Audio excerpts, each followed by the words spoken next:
Swimming like a shark in a shrimp tank. Big fish, small pond in the shrimp tank. Hey everybody, welcome to the post-show wrap-up of the Shrimp Tank. I'm sitting here with my co-host Chris Hanks and our guest Travis Allen today. We had a great show. You can catch all of the replays at shrimptankpodcast.com. This was just a great discussion today. And I thought I would just kick this off in here. I have one question that just started to think about that came across my mind. You mentioned today in the program that your dad said something to the effect that you're the sum of the 5 people you hang around the most. I mean, how's that influenced you as an entrepreneur? Well, you know, that quote comes from a book, and it really gets you thinking, right? If you're the sum of the 5 people you surround yourself with, who are you surrounding yourself with? And so at 18, when I was a college student, I went to Kennesaw State and decided to form my own board of mentors, right? Because I wanted to be a sponge. I wanted to soak up as much wisdom and knowledge as I could, complemented with my passion and my fire. And so at 18, I formally asked people and went out and created my own board of mentors, and then also surrounded myself with people much smarter than myself in order to develop myself as a character and continue my growth. And what I thought was a real fascinating topic on the show was how do you build a culture remotely? And that's fascinating that you've been able to successfully achieve that. So what would you advise others to do? Yeah, remote work is such a critical part of succeeding in today's environment, right? And it's all about having the right technology, the right culture in order to do this. So the first thing I would always recommend is read one of my favorite books that we have our entire team read called Remote Work from 37 Signals. And start there, and it really talks about the future of remote work. But here's the thing, you know, there's time and place for face-to-face. Both are extremely valuable. And so for us, what we decided to do about 3 years ago is we did away with paid time off. We did away with the butt and the seat mentality. We did away with, you know, clocking in anybody. You know, it just felt like we were babysitting people, really. And it was very unhealthy for a trusting culture that we wanted to develop. And so instead, what we did is said, look, you know, do your job to your best ability. If that means going to Hawaii, working from Hawaii for a month, as long as you do your job, great, do that. And we have an office that we encourage people to come together and collaborate as much as possible in. So we typically go in there usually 2 days a week. And by the way, when you go into that office environment, if all you're doing is sitting in front of a computer, you might as well be at home. So if you're in an office, you better be working with your team, writing on a whiteboard, you know, collaborating and communicating as a team, and you know, really deciding what you need to do and get the best at a face-to-face.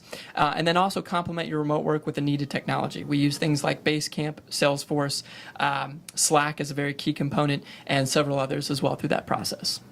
And we also addressed the issue of business plan on the show, and I thought your insight on that was pretty compelling. So what about a business plan? Yeah, I struggle with this. I'm not a fan of business plans, and I'll tell you why. Being in the university system, any university, you know, this has been a big part of the culture. I've developed 3 business plans in the first few years of being at college. They were 30, 40 pages long. It took a whole team forever to create, and I can tell you right now, the day we submitted that business plan, we never looked at it again.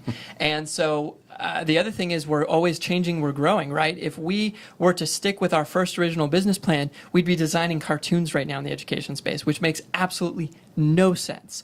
And so what I would advise really is, you know, go out and take action, do it, and find out what sticks. You know, throw darts at a wall and ask for forgiveness later and just find out what makes the most sense. Get to know your industry. Get to know what they bleed, what they feel for, what they want before you even think about writing a business plan, and see what really sticks.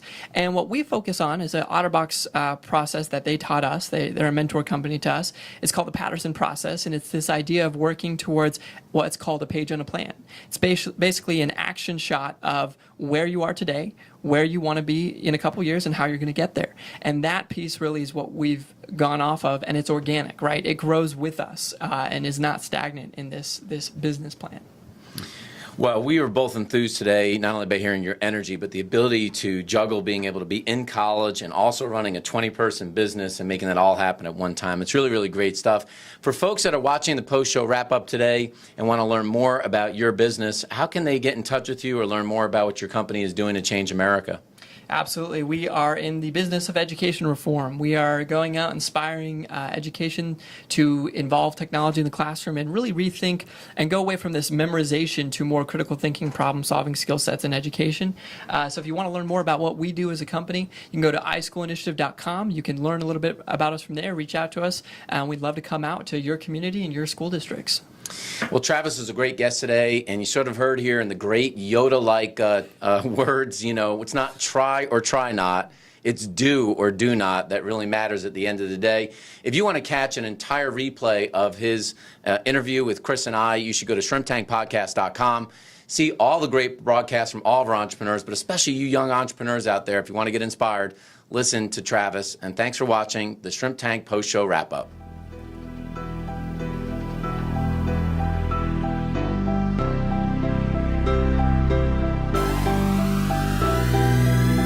I've been feeling like a shark in a shrimp tank. Big fish, small pond.